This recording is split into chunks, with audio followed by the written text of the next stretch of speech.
आप सब मसीह भाई बहनों को शालोम। परमेश्वर आपको शांति दे।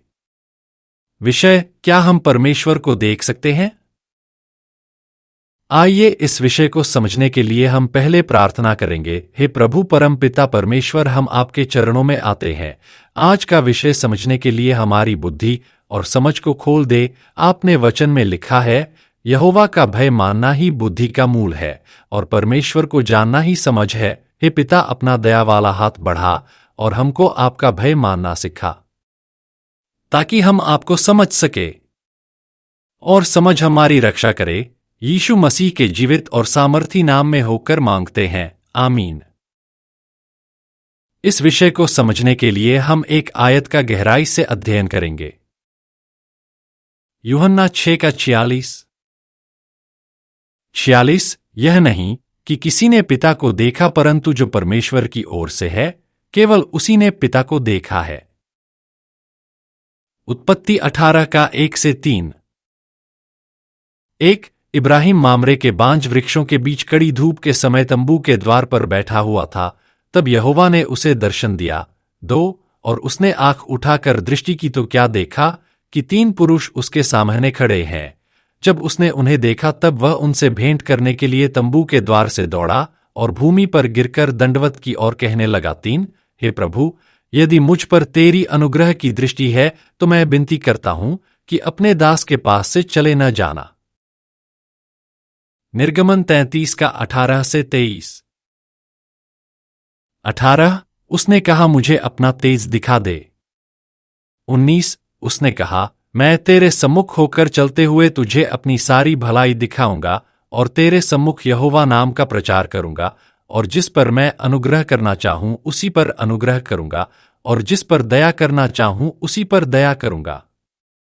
20. फिर उसने कहा, तू मेरे मुख का दर्शन नहीं कर सकता, क्योंकि मनुष्य मेरे मुख का दर्शन करके जीवित नहीं रह सकता। 21. फिर यहोवा ने कहा, सुन, मेरे पास एक स्थान है, तू उस चट्टान पर खड़ा हो। 22. और जब तक मेरा तेज तेरे सामने होके चलता रहे तब तक मैं तुझे चट्टान के दरार में रखूंगा, और जब तक मैं तेरे सामने होकर न निकल जाऊं तब तक अपने हाथ से तुझे ढांपे रहूंगा। 23. फिर मैं अपना हाथ उठा लूंगा, तब तू मेरी पीठ का तो दर्शन पाएगा, परंतु मेरे मुख का दर्शन नहीं मिलेगा। यूहन्ना 14:9-11। 9. यीशु ने उससे कहा, हे फिलिप्पुस, मैं इतने दिन से तुम्हारे साथ हूं और क्या तू मुझे नहीं जानता? जिसने मुझे देखा है उसने पिता को देखा है। तू क्यों कहता है कि पिता को हमें दिखा? 10. क्या तू प्रतीति नहीं करता कि मैं पिता में हूं और पिता मुझ में है?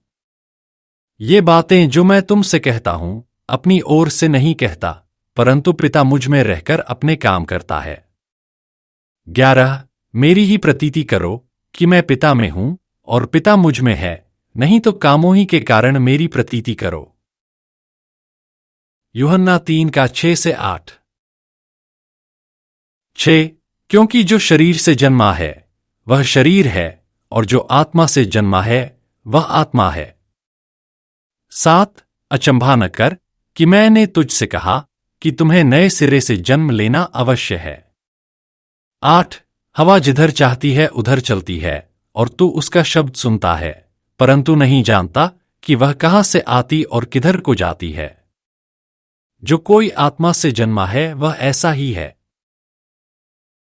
प्रकाशित वाक्य 4:2-5। 2.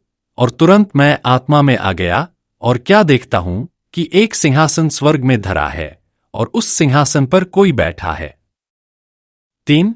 और जो उस पर बैठा है वह यशब और मानिक सा दिखाई पड़ता है, और उस सिंहासन के चारों ओर मरकत सा एक मेघधनुष दिखाई देता है। 4. और उस सिंहासन के चारों ओर 24 सिंहासन है, और इन सिंहासनों पर 24 प्राचीन श्वेत वस्त्र पहने हुए बैठे हैं, और उनके सिरों पर सोने के मुकुट हैं। 5. और उस सिंहासन में से बिजलियां और गर्जन निकलते हैं, और सिंहासन के सामने आग के 7 दीपक जल रहे हैं। ये परमेश्वर की 7 आत्माएं हैं।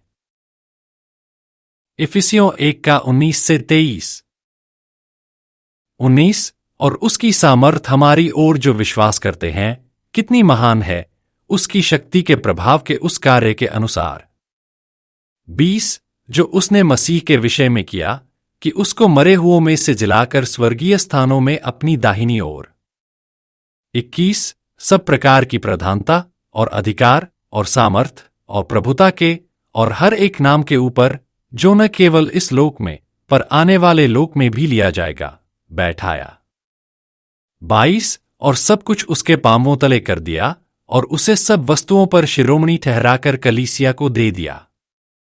23 यह उसकी देह है और उसी की परिपूर्णता है जो सब में सब कुछ पूर्ण करता है। यूहन्ना 6:46 यह नहीं कि किसी ने पिता को देखा, परंतु जो परमेश्वर की ओर से है केवल उसी ने पिता को देखा है। बाइबल से इन सभी वचनों को हम बार बार मनन करें और वचन के अनुसार चलें। परमेश्वर आप सबको यीशु मसीह के जीवित और सामर्थी नाम में आशीष दें। आमीन।